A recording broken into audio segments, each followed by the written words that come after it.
Dear student, today welcome to all of you in my English class. Today we shall study first lesson, the portrait of a lady, and the paragraph of when I decided Reworks. Yesterday you have studied one paragraph, the explanation of one paragraph. Now today the next paragraph I am about to explain. Before you try to understand attentively. In this paragraph, the author tried to point out, tried to express the relation of his grandmother with him, how she felt when the author was about to be ready to study in foreign country. Try to understand this paragraph. When I decided to go abroad for further study, I was sure my grandmother would be upset.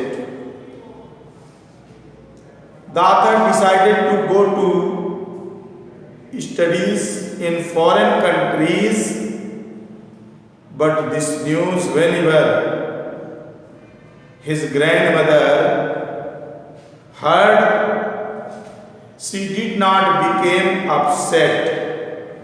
She did not become upset, but author thought that she will be upset. I would be away for 5 years because the author was far away from his grandmother for 5 years.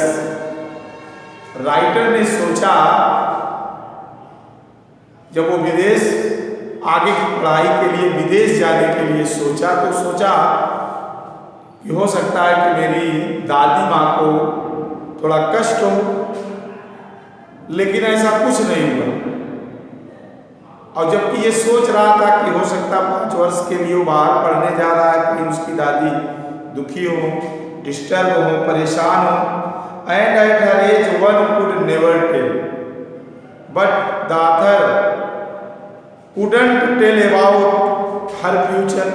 और writer कह रहा कि चूंकि उनकी आयु भी काफी हो चुकी थी, इसलिए भविष्य उनके बारे में, भविष्य में उनके लिए क्या होगा, को जीवित रहेंगी या एक्सपायर कर जाएंगी, इट वॉज अननोन, ये जो है अज्ञात था। But my grandmother could, she was not even sentimental. His grandmother was not emotional. She came to leave me at the railway station. She came with the author to leave him at the railway station. She came to see off to the railway station to the author. वो writer को पहुंचाने, इसके बावजूद भी बहुत भावुक किस्म की नहीं थी, वो ऑथर को पहुंचाने के लिए रेलवे स्टेशन पर स्वयं आई। बट डिड नॉट टॉक और show any emotion, but she didn't show any misery, लेकिन उन्होंने इसके बावजूद भी कोई कष्ट, कोई परेशानी प्रदर्शित होने नहीं दिया। यहाँ तक कि वो इमोशनल भी नहीं हुई, भावुक भी नहीं हुई। Her lips not moved in prayer, but her lips showed that she was praying for the bliss of author. Her mind was lost in prayer. She was lost in prayer to God. वो भगवान के भजन में खोई हुई थी, ईश्वर से कामना कर रही थी कि राइटर की यात्रा अर्थात उसके पौत्र की यात्रा वो मंगलमय हो। Her fingers were busy telling the words of her rosary. और उनकी उंगलियां अभी भी वही माला जपने में वो लगी हुई थी। Silently she kissed me, kissed my forehead quietly. Author's grandmother kissed the forehead of the author, and when I left, I cherished the modest imprint as perhaps the last sign of physical contact between us.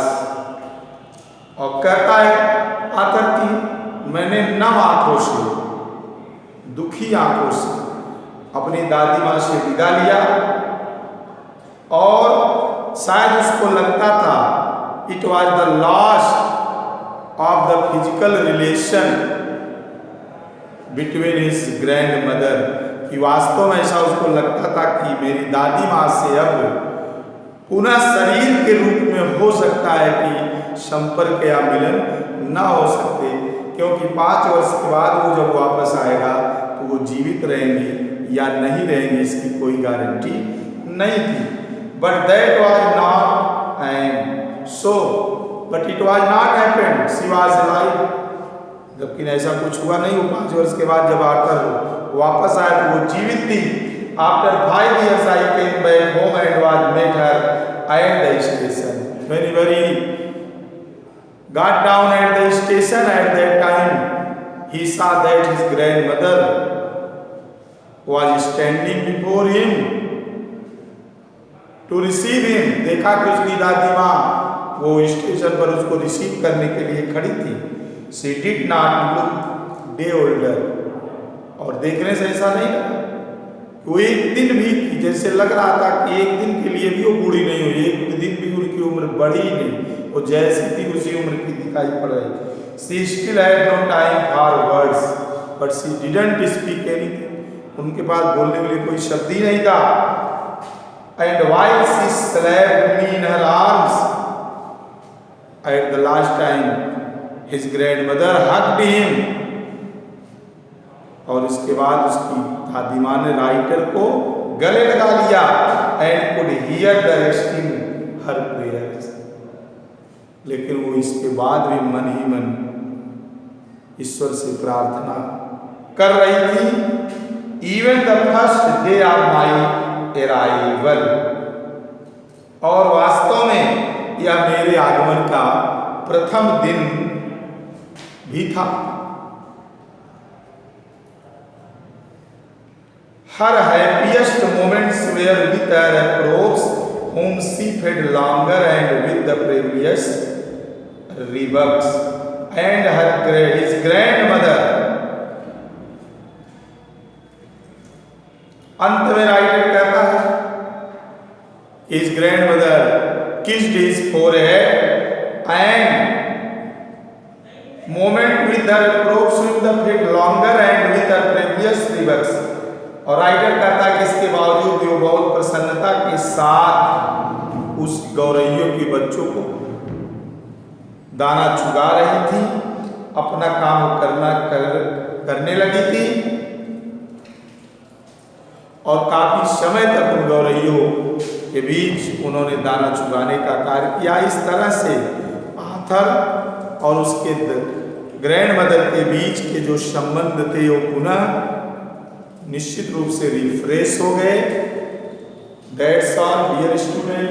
Note down words and difficult meaning and revise these paragraph too. आज हमने 2 paragraph पढ़ा, दोनों paragraph दोहराएंगे, word meaning note कर लेंगे।